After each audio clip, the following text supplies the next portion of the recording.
Look around. Everywhere these days, people are crying out for effective leadership. There's no mistaking it any longer. Men, especially leaders, are struggling, emasculated by imposed rules, stereotyping, and leadership models that are no longer working. There are many women who are doing a much better job at leadership than the men, and we need to recognize them. We need their help too. Welcome to WELL, the Women's Expressions on Leadership, Learning, and Liberty podcast show, and I'm its host, John Krotek. This is the show where women can help us men to be better men, more effective leaders. Our guest for this episode of WOMP is Kim Justus, and she's a pretty fantastic person. Let me tell you a little bit about her before we start asking her some questions. She's an author, and she's an artist, and she's also a 12-year experienced radio show host herself. In fact, I met Kim a few years back on her what's the name of the show? Brain Injury Radio Network, and my show is Recovery Now. See, we're both a little bit, we got a story about brains, but that's how I met Kim. We had crossed paths before, and she was gracious enough to let me share my story on her show. So she's reciprocating. The thing about Kim is she was in the man's world way before women really started to get there, especially in the financial world. She spent 25 years as a financial consultant. And then she had, unfortunately, or maybe fortunately, she suffered a ruptured brain aneurysm, and it almost killed her. It's taken her a long time to get back, and she's done it in great time and great speed, and she's together now. But during that time of her own recovery from her own brain injury, she became a driven advocate for others who had also suffered through brain injuries. So hence the reason her own radio show. And people who have suffered with substance abuse and PTSD, primarily veterans and athletes who have had head injuries, and people like herself who had brain aneurysms. These game-changing brain injuries, we understand it who have had them, and she has led the charge to let people learn more about it, which I think is just awesome. Another cool thing about Kim, and why I think her heart is with the veterans, is she comes from a long line of veterans. In fact, her family goes way back to the American Revolution. I think that's pretty cool. It's a lineage that hasn't been broken with Kim, and she continues the great tradition of freedom and liberty, and especially with the people that have worn the uniform. Yes. She believes what they all have in common is the realization, and this is brain injury, that we can never go back to who we were, and that we deal with our demons as best we can when we suffer through these injuries, and finally taking action to move forward in life. And we were just talking before we came on the show and started recording the journey that it's been, and how excruciating it has been at times for us and people like us. So this new path that we are on is one of recovery and one of embracing light and battling the dark demons inside. Kim believes that it is incumbent on each of us to value and to use our efforts for the greater good of humanity. She thinks that leadership does not come from a title, but by the actions of actualizing our own purpose, sharing with others how we got here or there, being innovative and creative, ethical, and unafraid to speak our truth. To Kim, that means honoring the flag, the history of the United States of America, our constitution, not constitutions and our constitution, but our values, and the veterans who paid the price of our admission to the freedom to be able to do also. I think that's character right there, and I thank her for that. And another cool thing about Kim, and I love this probably the most, is she's unapologetically all woman and forever appreciates a few good men. And I just say I'm humbled and I'm honored to have Kim here. if you want to see more of her, we'll put this in the notes. You can go to inaflash.org and learn more about what Kim Justus, and it's not justice like justice, it's just us. And we'll have all that information for you. But thank you for being here, Kim. And wow, I feel Thanks honored. for having me, John. Yeah, that's great. And I love your creativity. I love your innovation. I love your convictions. I love what is part of your soul. And what we want to do with this show, Kim, by the way, is the second episode, and we're going to move forward with this. But what we want to do with this show is we want these ladies like Kim to tell us about themselves in their own words and what they were taught about boys and men growing up, what their experiences were.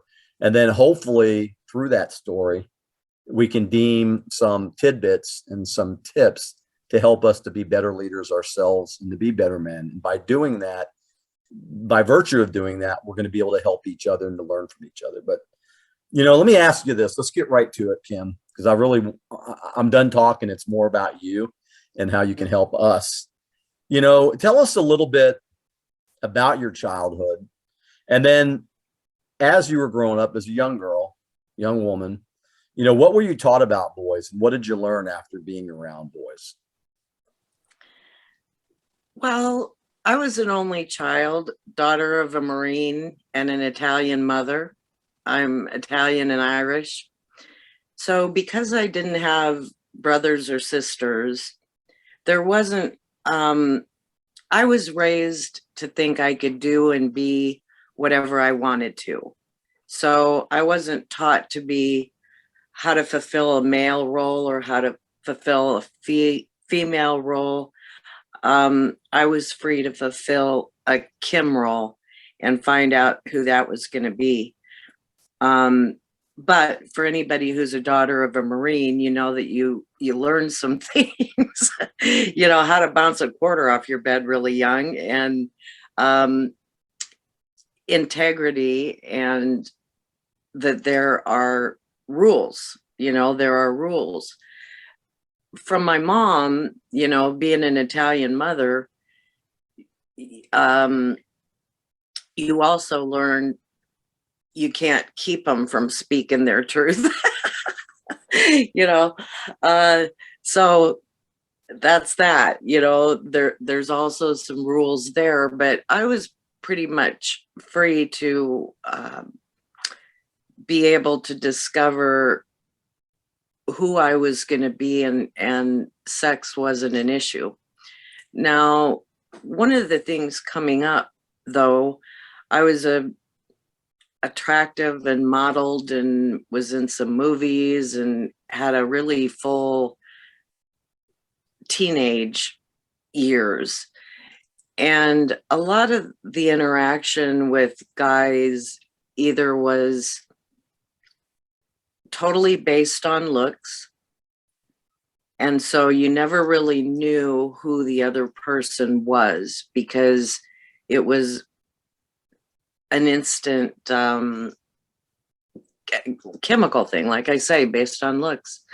And so if you ever got to really know the core of that person, for me, the relationship was usually over before that time came, which was sad. Or men were intimidated by me because I was confident and I was assured with what I was doing. And really, there was nothing to be afraid of on my part, but it was just the confidence. I think they didn't know how to be around me. And that's unfortunate because I found out years later, and we'll go to years later, and the difference between how my relationship with men evolved. But in the beginning, that was that, as So far as the girl part. So how did you view the boys then? How did you didn't trust them, or they were unsure of you because you intimidated them? Did you just view them as scared guys, or how did that work? Well, I dated older men for most of the time because they seemed, where I went to high school, for example, when I went to high school a million years ago, um, everybody where I went to school was either a jock or a head. Now, I know I have some interesting reflections going back about why they had that term dumb jock back in the old days. Now that I've suffered a brain injury and been in the trades for a long time, if you want to put it that way, um, or they were bookish. And my high school, it was the first year that they started arranging courses like they do in college. So it wasn't 12 hours in a row. I really wasn't a jock or a head back at that time. And so I arranged all my classes early in the morning, got out about noon, and then I went and worked. I really came into my own in college, and you'll probably remember this word. Some people might not know it, but um, I went to the University of Nebraska at Omaha, where there were a lot of bootstrappers. So there were a lot of older men coming back who had a lot of experience traveling, living away, serving in the military. And I found that more intellectually attractive to be able to have a grown-up conversation with someone than I did some of the things that guys my own age were doing, which was, I don't know, drinking beer and getting in fights and doing whatever it is they were doing. A rite of passage for guys, but I just kind of missed that and skipped over it. That's probably a They good do. thing. Yeah. Yeah, they do what they do, but I just was interested in people that were men that were intellectually stimulating, whatever their experience is. Nobody had to be a Rhodes Scholar or anything like that, but somebody who took an interest in the world and put themselves out there in it, had a level of maturity that I didn't find in guys my own age. That was what I was As a going to say. The maturity level seems like it was an attraction, and Mhm. we know you mentioned something, the rite of passage, and we had spoken about that, and the stereotype, or the of the male, or we talked about knuckle dragging, modus operandi, in this mold that guys want to fit into. Well, after talking to you just now, I realized that wasn't an attractant for anybody of the opposite sex, and probably chased away more girls than guys need to have. I don't know, but you know what I'm saying? It's the maturity is definitely, maybe guys are given more rope to be immature. I don't know. Well, we're not born mature. It's something we grow into. And I don't know, in high school, there was a lot of girls that like the quarterback and all of that kind of thing. I wasn't interested personally, that just wasn't my interest. And part of that, again, probably has to do with how I came up, because being an only and not having siblings, I interacted a lot.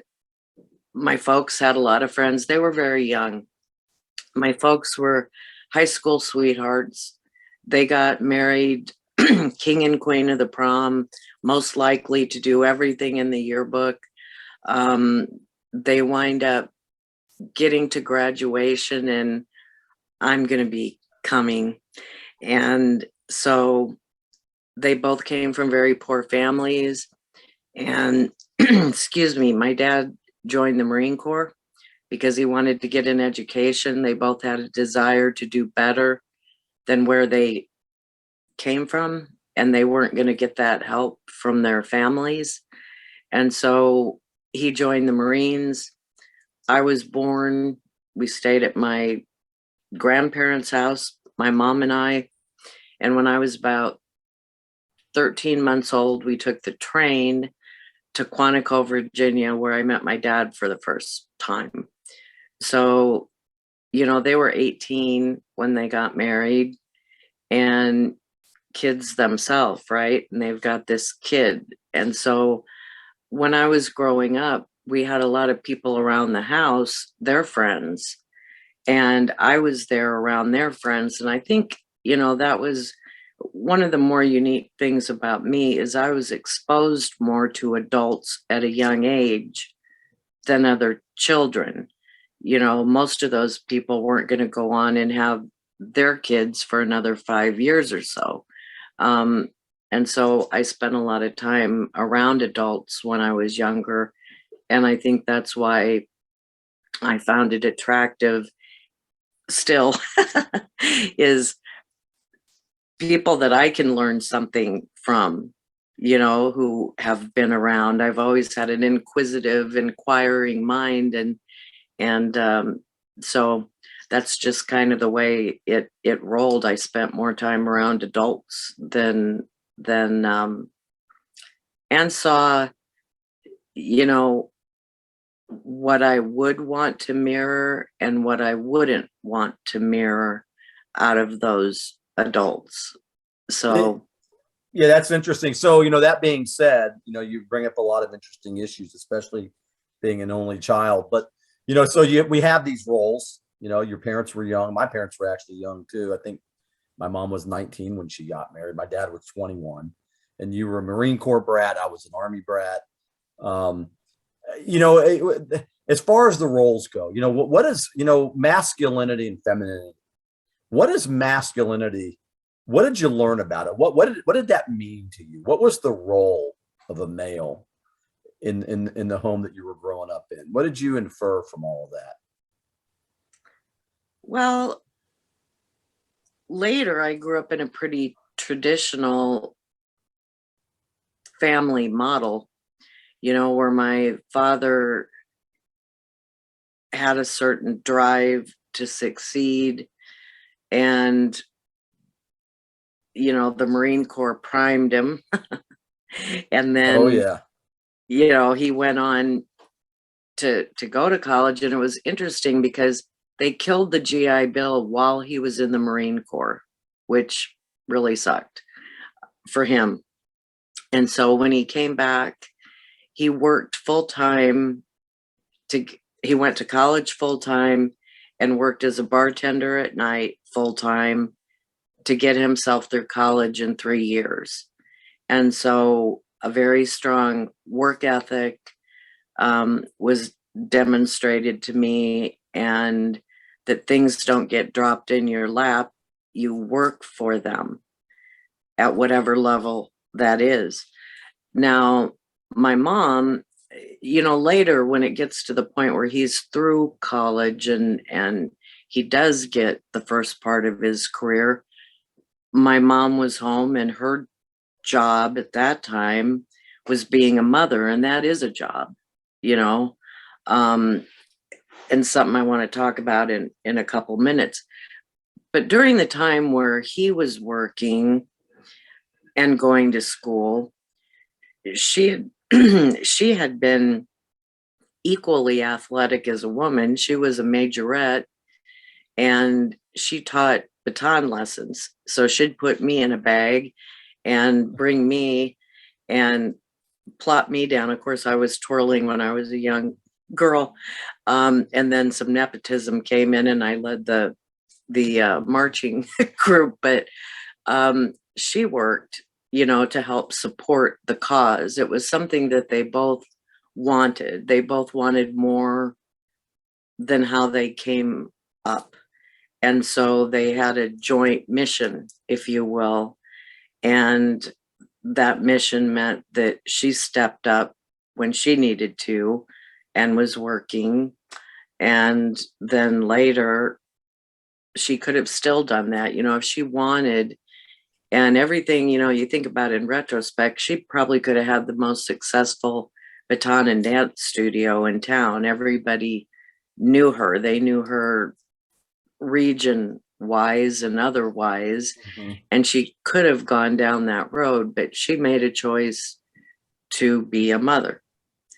And so then it becomes a rather traditional family for that time, where the man was the primary breadwinner, and the woman was the mother, who instilled a sense of family and values and that into the children. And that's one of the things today I find interesting is, kids are getting the values of whoever works at minimum wage at the daycare center, not so much the family values.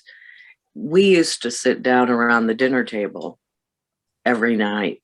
So as busy as my dad was and busy as my mom was, we always had dinner at the table together. And of course, there weren't iPhones and stuff back then. So we were forced to communicate around the dinner table 7 nights a week. We weren't with TV trays watching TV. We weren't on iPhones. We had to communicate with each other. And so, in that communication was, how was your day? How did your day go? And you got to hear how, what happened and how they handled it or didn't handle it. And that was a time where parents could instill the values that they thought were important, and kids could ask questions about it, and you could learn how to be a family and about those role models. And people started wanting more later. It became more about greed, more stuff. And then the kids, first of all, back when I was little, let's back up for just a minute. I wasn't Catholic, and I'm not saying anything about that, but I did notice they all wore the same uniform. Everybody was homogenous in that way. And I know why they did it, but that makes it hard to individuate. No, that's a great point. One thing that I'm getting in the story of your family, which I think is so very important, Kim, you pointed this out, the underlying teamwork of the man and the woman and the roles they play when they're in a relationship, and especially when they're in a relationship and they decide to have a family. I don't think you could have hit it any more square on the head than that we've lost some of that in today's world. We can get to that, but go ahead. Well, just, there wasn't a way to individuate. And, when you have the freedom to experiment and to come into who you are and not have someone else define who you are, then it's going to be more real and more authentic. And so I lost my train of thought, which we do in this. But anyway, yes, they had a common goal. And I'm just feeling like when kids are getting raised in daycare centers, that the family values and some of the things that I learned growing up are missed, because the daycare centers are full. And so basically it's a babysitter. It's not a parent, but it's become the parent. So, and I don't, are you learning how to be a grown-up, how to grow into your role? Are you learning family values? Are you learning about patriotism? Or are you just getting dropped off and picked up, and then the parents are too tired to put into something that, I would consider to be a really important job? And that's actually, raising and impacting your child. And so sometimes that might mean going back, I think of my grandparents, the ones my parents wanted to do better than, and there's nothing wrong with that. But, you might take a time out for those kids because they are going to be the next generation, and they are going to be the ones that are demonstrating role models. And if you're not around to instill that in them, then they're getting them from a daycare center. And now we're talking about, hearing on the news that the government would like it to be their responsibility, not the parents' responsibility, to groom kids. Let's hit on that first. Let's hit on that for a second, Kim.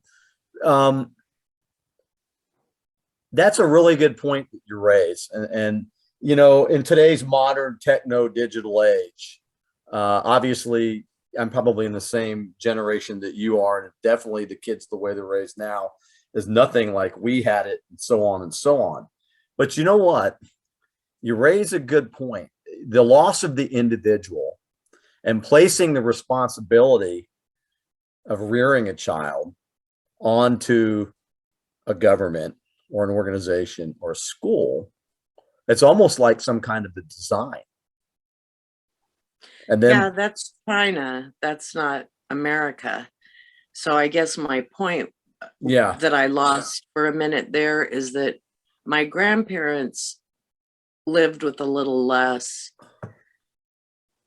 because of the difference in job, the different in education. But I guess my feeling, having seen both, and it's not a criticism, but perhaps the ideal would be that maybe you're willing, if you're going to have kids, to live with a little less and put a little more into your kids for a while.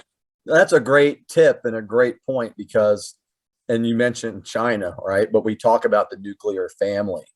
And I can remember, it's very similar to you. Of course, I had two sisters and a brother, a little bit of a different dynamic, but mom was there. She was there for us. And when we all got old enough to not need a babysitter like a mom went to work. And and you know what, Kim, you hit the nail on the head. Do with a little bit of less and put more into your children, especially if you make the decision to have a child. Right. Otherwise, maybe you make a decision that you're not going to. And I'll share a mistake with you I made. I always thought, I don't have kids, and I always thought that there would be time. Now, because I'm in the same generation as you, I always thought I was going to grow up, get married, and have a family. That was my plan. But right out of college, I went into a male career, what you talked about in the intro. I went into business. I was self-employed. I was very successful at what I did. And I figured there was always time later. Well, I was 35 when I had a ruptured brain aneurysm. And after that, it was advised that I not try to have kids. It could kill me. And I wasn't with the right person at that time. And I didn't feel like being one of those. And I don't know if I can say that I admire them for trying, but just for the sake of having a kid, to take that on by yourself. Because again, you're working full time, one person, to have that kid, to have it raised by someone in a daycare center or someplace else. And so it didn't work out for me. I think that you have to think about this and the priorities, because there is time to go out and find that ideal job and to have more house, more car, more shit. There is time later. What there's not time for later is to have those kids and to impact those kids' lives, to arm them with the best tools, integrity, values, clarity in their roles, clarity in who they are as a person. That isn't something that can be done later. You've got one shot at that. That's That's a good point. So, but so in light of that, in today's fast-paced moving world, with, you just said, people want more shit.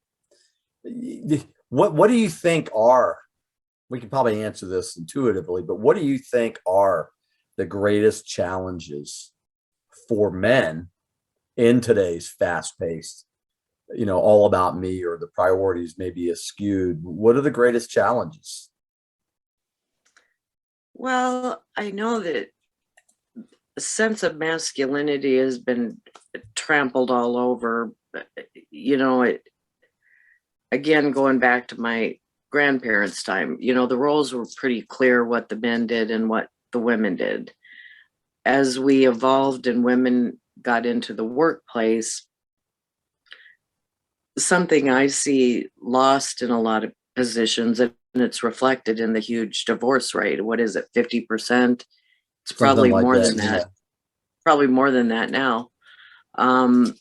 With the new regime that's come in, they're probably not even bothering to get married. So the divorce isn't, the divorce rate's not the same. But I think just being able to impart myself, and I'm sorry, I might have missed the beat on your question. We will have to talk about brain injury for a minute so people get what's going on here. But I know, we're okay. To me, I liked it. Of course, I can open my own door. Of course, in the day, I could light my own cigarette. Of course, there's a lot of things I could do. And like I said, I felt confident in my femininity, my female mystique, but I liked it when a man opened the car door for me, or carried my books, or walked me up to the door to make sure that I got in the house safely later on. I think it's fine. I went to work. I was single until I was 45. So I went to work and I did my deal, but I never tried to be a man doing it. I respected the man's space to do it the way he does it, and I did it the way I did it. And one of the things that really blows me away today, and I'm going to make an important distinguishing factor in a minute, but if a man made a off-color comment to me that a gal would call sexist or whatever they would call it today, I'd say, shut the up and handle it myself. I wasn't a victim because a guy said an off-color thing to me and was acting like a knuckle dragger.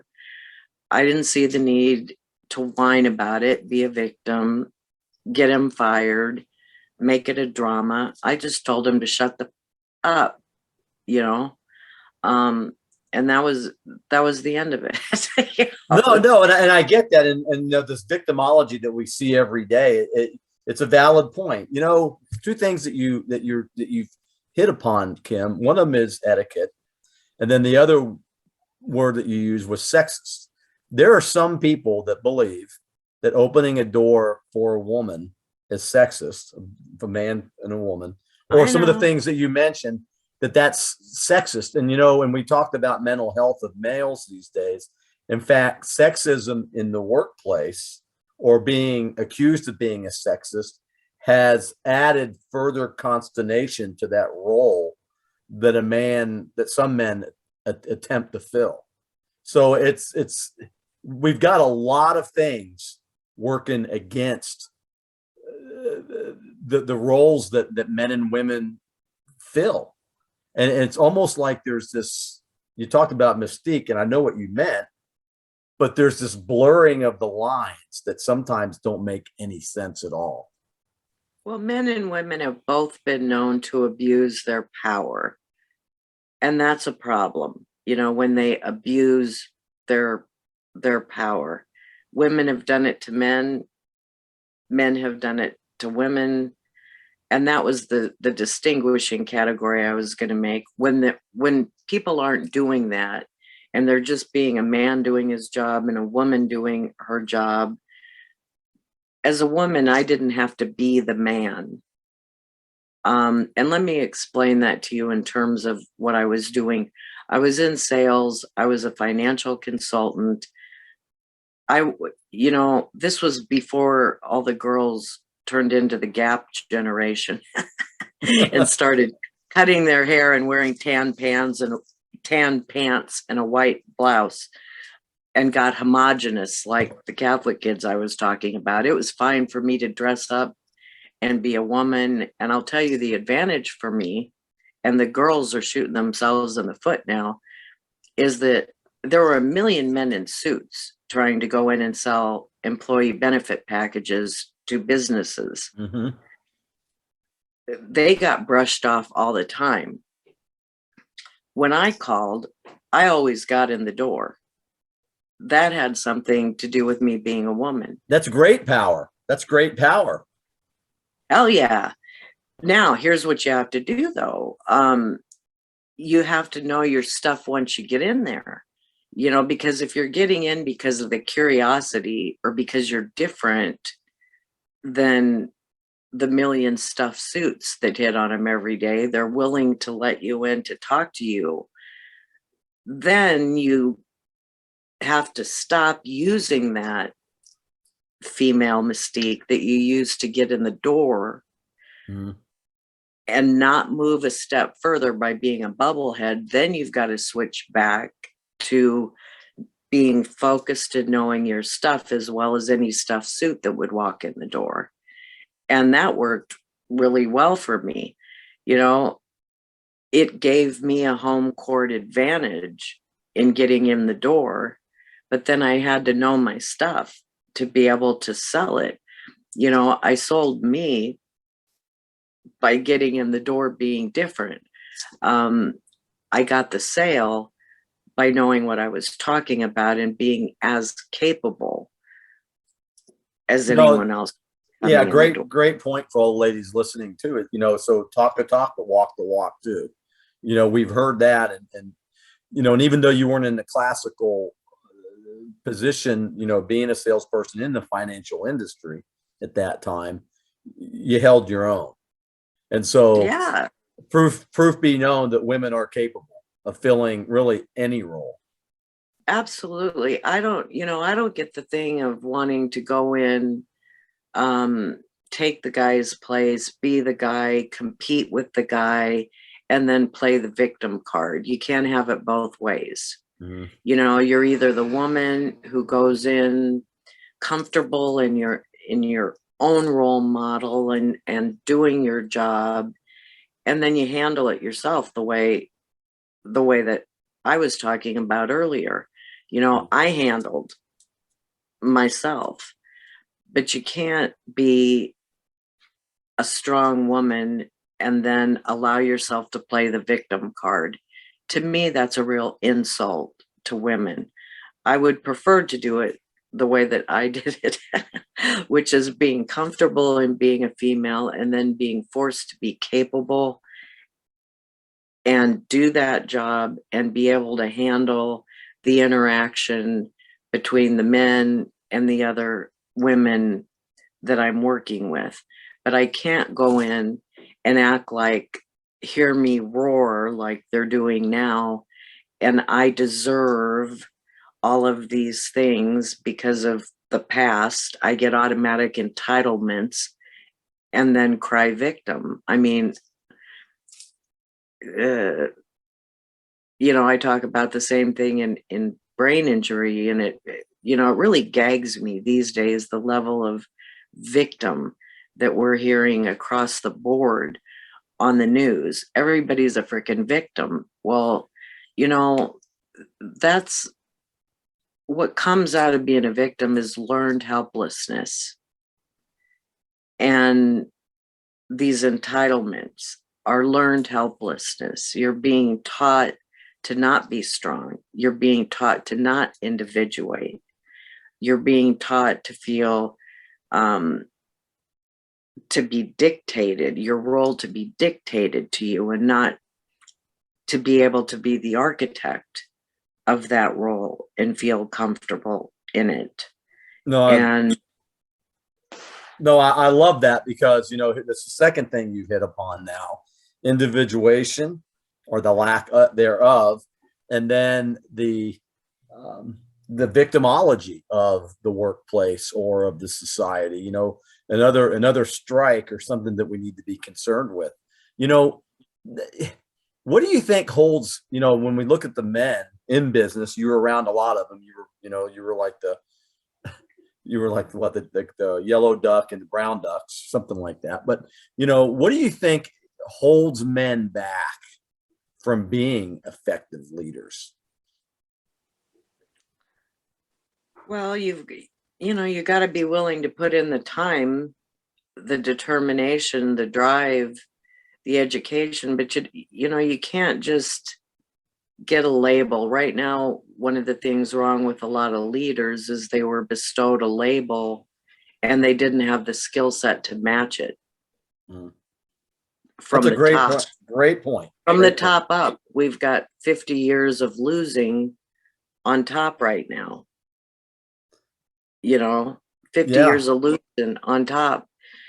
And I also feel badly that he was set up, coming from my brain injury background, and I had a ruptured brain aneurysm, one, he had two.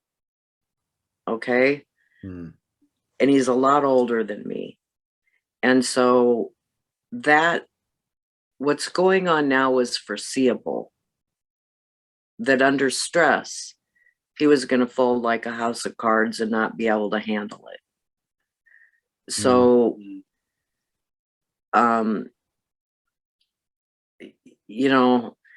I can say is true leadership to me is something that's earned. It's not bought and paid for. It's not nepotism, which we see a lot of that. Unless the person is as good. You talked about, I don't know if you had this dynamic, but we hear about it a lot. For those that have brothers and sisters, you've got and at the top right now, this happened. There was the golden child son who excelled at everything, and the other one that's a crackhead, because he couldn't live up to that.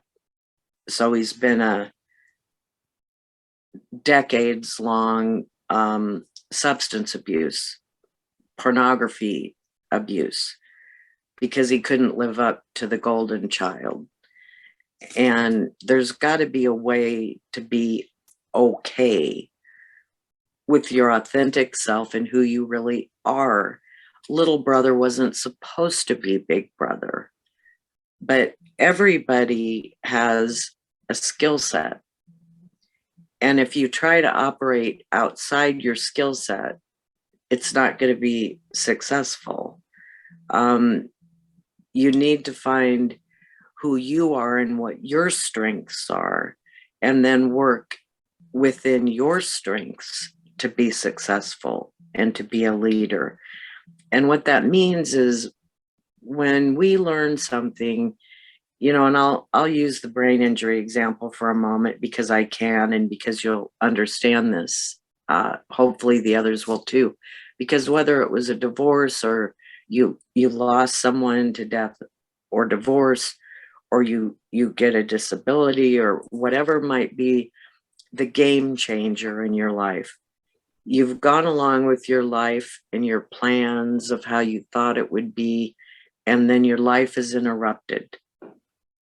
And you spend a lot of time, like I said, I call it the tweener stage on my show, because in the beginning you think, I'm going to be able to, just like, if I get a broken arm, it's going to have a cast, it's going to go through some healing time, some physical therapy, and then it's going to go back to normal the way things were before.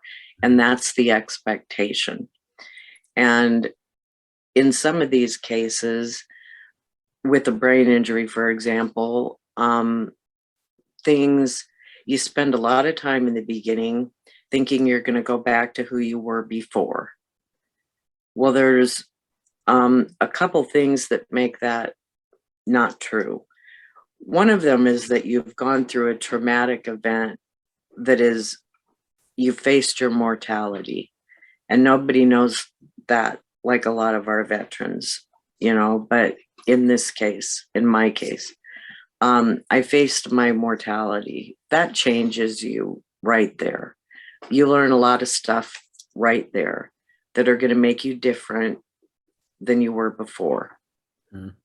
And then there's deficits. And, from brain injury, memory, short-term memory is something I have an issue with. And sensory overload. If there's too many conversations going on around me at the same time, or the lights are too bright, or there's too many noises going on. Back in that career I was telling you about, I could juggle half a dozen balls in the air fast and with precision. And after the brain injury, I couldn't do that. I couldn't juggle those 6 balls without them coming down. And so there came, I talk about in my show, the 4 A's of recovery: awareness, acceptance, action, and adaptation. So I had to become aware at some point in that process that I was swimming against the stream there, thinking I was going to be able to go back to who I was before. That awareness that wasn't going to happen, so I could quit fighting a losing battle. Acceptance. Accept that I was going to have to change. Now, some people have a really hard time with that acceptance, and that's where they start self-medicating or behaving poorly, going through that tweener stage in a self-harming and impacting others in a harmful, negative way.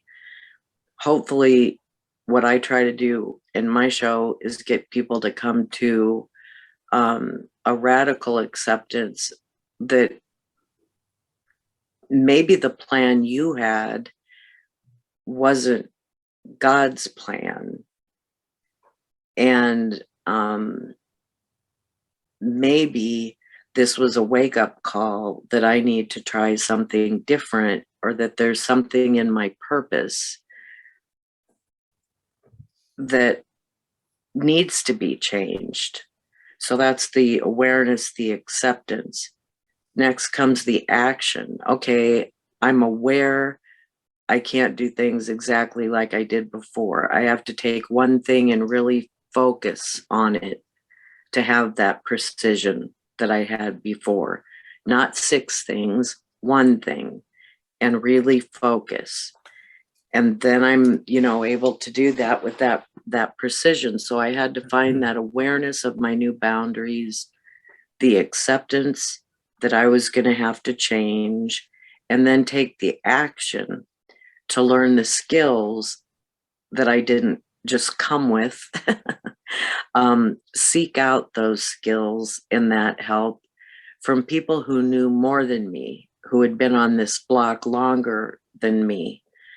And normally for veterans, for civilians, that isn't found in our traditional medical model. Our traditional medical model is what I call pill pelting. They throw pills at it, and that doesn't work. You have to learn skills. So I learned a lot of skills. I spent time in a number of different cognitive programs to reteach me. I actually thought I lost my skill set. What I found out is I still had my skill set. I needed what I call the lantern holders on my new path, the enlightened ones, to be able to show me that I still have my skill set. It just needs to be redirected. Mm. And then adaptation to feel comfortable with the skin I'm in, with the new skin I'm in, this new incarnation. And, you know, what that meant for me is, you know, my injury happened in 1995. At that time, hard for some people to believe, but there wasn't internet, there wasn't iPhones, there wasn't support groups. They didn't know a lot about brain injury. Interesting, they know a lot about heart, diabetes, cancer, but 2.8 million people a year have a brain injury, and so little is known by the public and the traditional medical model. And so, zipping up to 2012, I decided to write a book about my experience, and I knew nothing about the brain. All I knew was my story. I had journaled it back when I was sick and out of action for a year. And I had put those notes away back then and went back to my career thinking I could be who I was before. And it nearly killed me because I couldn't be who I was before. And in my career, you know, it involved a license and big fines and imprisonment if you make a mistake. Yeah. And so there was a point where I felt like I had to leave before that happened, and I had to accept, and it was a hard acceptance because that's the only thing I had ever done before. Well, you know, I think what you've done, this is kind of interesting that, you know, we were talking about men and women, right? But this is kind of interesting that, because I was going to ask you for advice that you could give to guys, but here's what I think I find it. This is the way the universe works. Your experiences in life with the brain injury, and then the conversation about men and women, you just gave, I was going to ask you for 3 tips, but you just gave 4 tips born out of your experience with a brain injury that men and women, but men too, can use as the tools to completely turn their life around, not perhaps be the victim or fall prey to knuckle dragging. You know, awareness of self, yeah, seeking authenticity, acceptance to change. Hey, I know I'm being a knuckle dragger. I know I'm playing victim, or whatever they're doing, the guys out there. Accept that you need to change, and then take action, you know, execute on it, do something new, learn new behaviors, new ways to act, and then adapt the new self to this renewed sense of purpose. You know, that it's kind of interesting because we're talking about women on masculinity, but now we're talking about brain injuries, and the things that you've learned in your brain injury story is exactly what men with or without a brain injury could do to become better men and better leaders. It's kind of funny how that worked. well, it's actually meant for all of them, and it's not original Yeah. because it started with substance abuse. When my show is called Recovery Now, you take anything you can recover from bad role models for men, and my 4 A's work for everybody in any situation. It's just being adapted right this minute to brain injury, because everybody has a come to Jesus moment, Yeah. a game changing moment in their life. And at that time, that's when, like I said, the potholes are falling victim, feeling sorry for oneself, um, going down the wrong path with the self-medicating and the self-harming and doing things that aren't productive to ourself or the others that we interact with. And so certainly for a male and a female, because I, like you said, I do a lot of shows with veterans, we need to just have that skill set redirected. And just to finish, the way that worked for me, and then I'll connect it to everything else we're talking about, is that, so I write the book all the way up in 2012. And all I know is my story. I don't know anything else about the brain, no expert on anything except writing my story. So I write this book. God works in mysterious ways. Had I done it in 97, 98, 2000, we still wouldn't have had internet and the kind of exposure, that we can have now. What we're doing right now didn't exist then. But the guy who started our network had gotten in a horrible car accident. As a result of that car accident and the deficits he had and the change, and we can talk about that in relationships, he lost it caused him to have a divorce, because he was no longer the person his wife thought she married. And instead of working through that, she chose to cut and run. So that left him not only with his brain injury, but he had gotten married for keeps when he made that commitment. And that was taken away.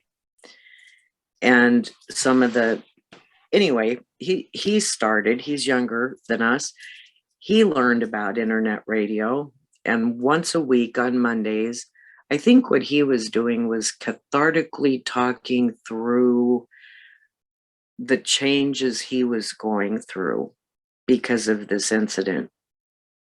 And what happened is that people all over the world were contacting him saying, Jesus, I thought I was the only one.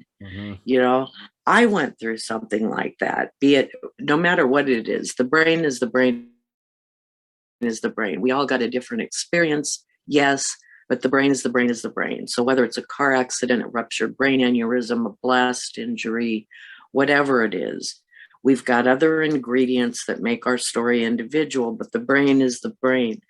And so people all over were going, God, my doctor never told me about that. Geez, I was never able to talk to a therapist about this. Well, that's because a therapist never had a brain injury. And a lot of our deficits are invisible. We don't have a tell, like in a lot of other health conditions. And so what he decided to do, while he's in Spokane, Washington doing that, and I have no idea about it, and I'm over here, I've just written a book, people started getting a hold of me from traditional media sources, and then from sources like this, internet radio.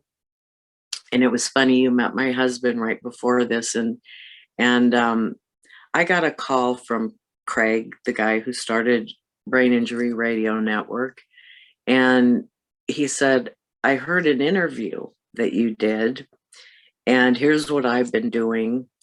And because the need is so great, now my calling is to expand this network to 7 nights a week. The need is there. We need to supply support and help. The need is there.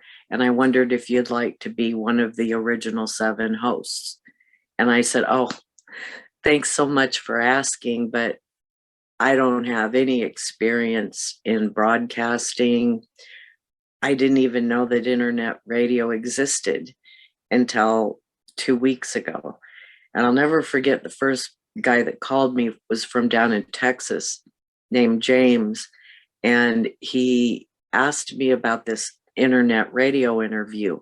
And I answered like an old sales girl would have, well, of course, I'd love to, James. And then we set up the time, and I got off the phone and I went into my husband and I said, Gary, what's internet radio? And I've that's got an interview. well, I that's a got an interview next perfect. week, and I That's got a no idea what that is. that's a perfect example of putting yourself out there, but then adapting to whatever comes.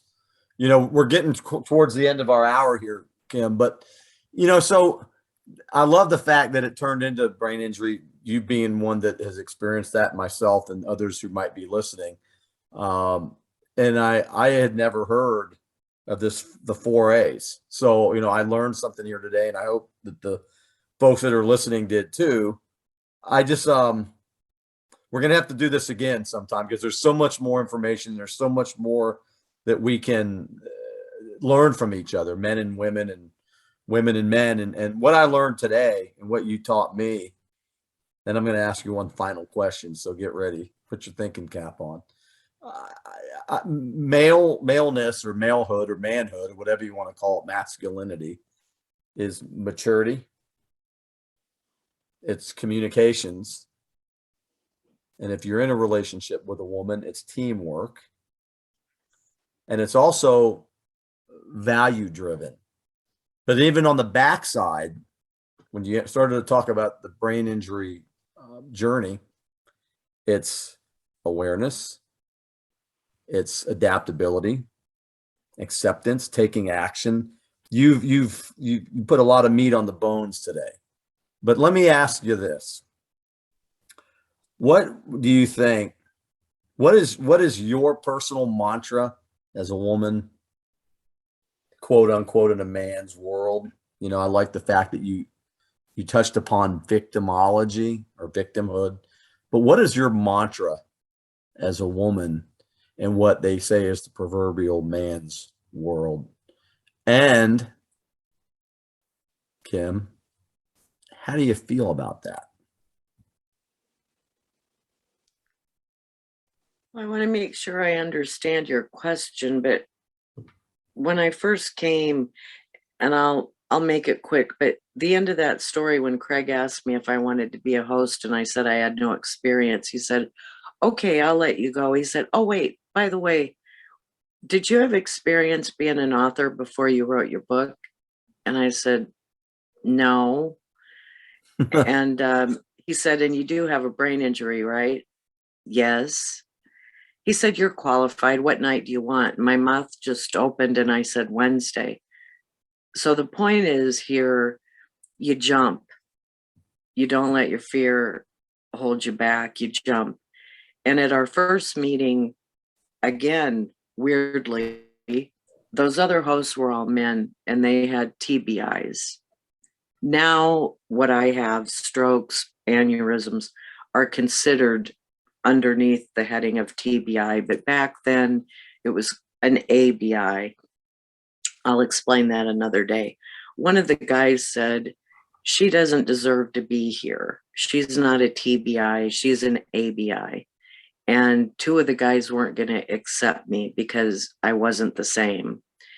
And this is where a gentleman and a leader, which Craig was in that moment when he said brain injury radio, that was all inclusive. It wasn't TBI radio, it was brain injury radio.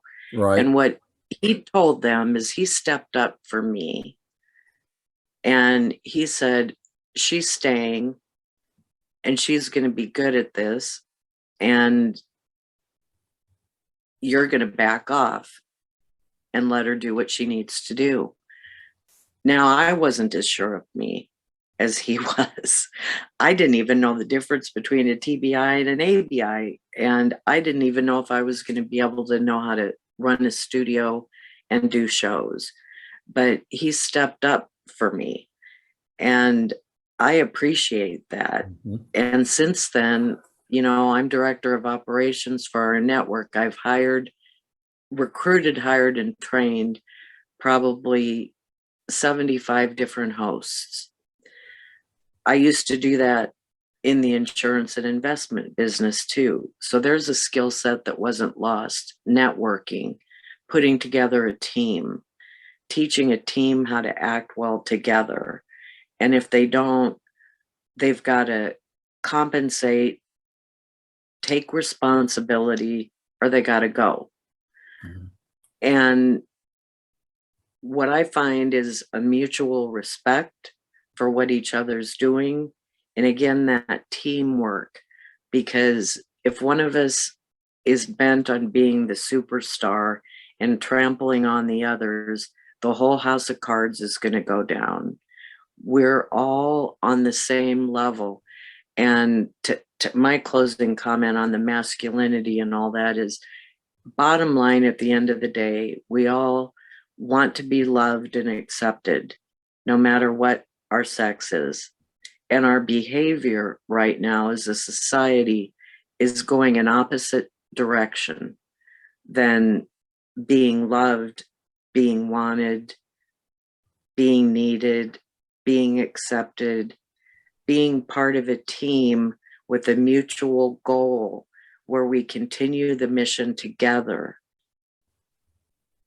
People are wanting to compete.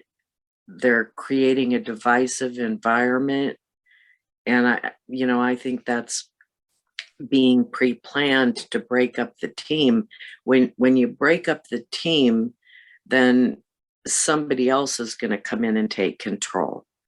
And so the reason why we're the United States, or we're the united couple, the man and the woman, is because we have a united mission that the mission is more important than the parts. It's going to take the parts individuating, actualizing, willing to compromise and work together to continue and create that mission. And that's the only way that we can be united. Absolutely love that. That's a great message, Kim.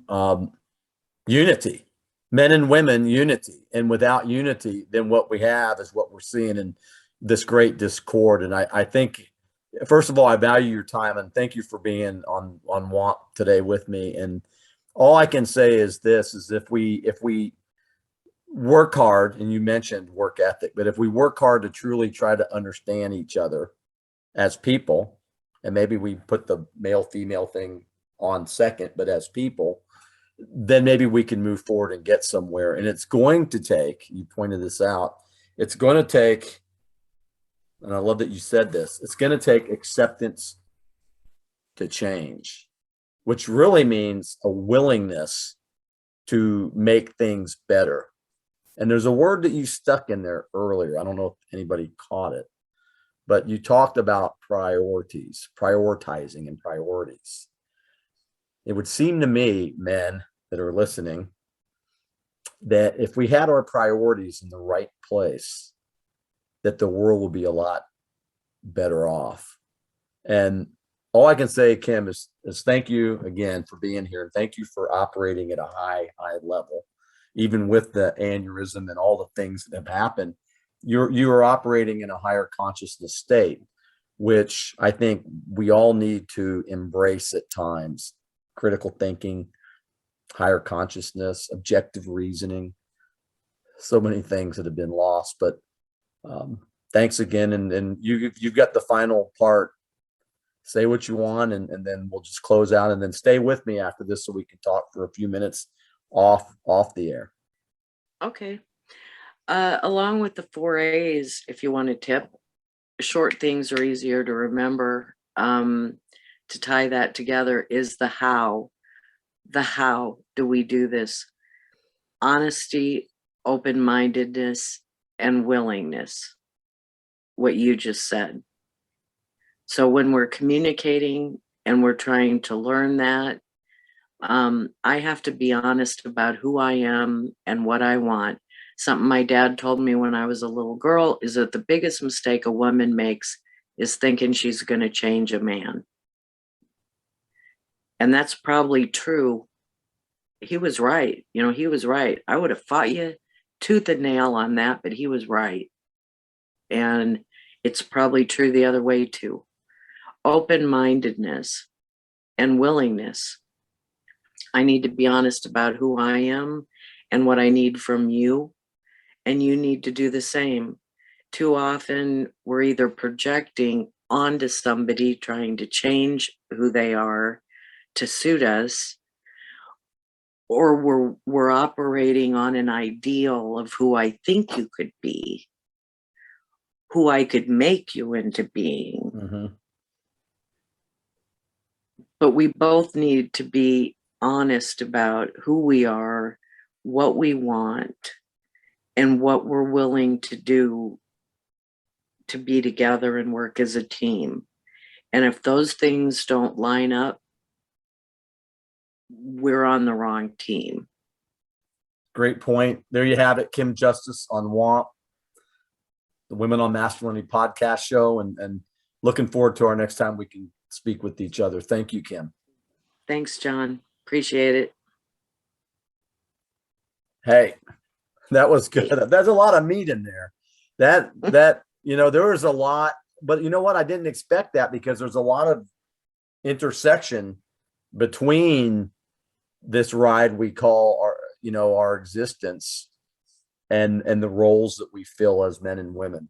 There's, you might have said it, but nobody gives us the blueprint when we're born, right? We come into the world. My dad was a 21-year-old Army lieutenant when I was born, and he had already had 2 daughters, and nobody gives us the script on what happens. Right. And we think we have it all figured out, and I did until I had. Thank you for listening to another episode of Well. Without you, we don't exist. We hope the men who joined us today learned some valuable tips to improve and not be ashamed to use them. Be the change, set the example, keep going, men. And for the women leaders out there, keep creating and keep helping us men to become even better men, more effective leaders. Thank you. Until next time, stay safe, be well, and lead.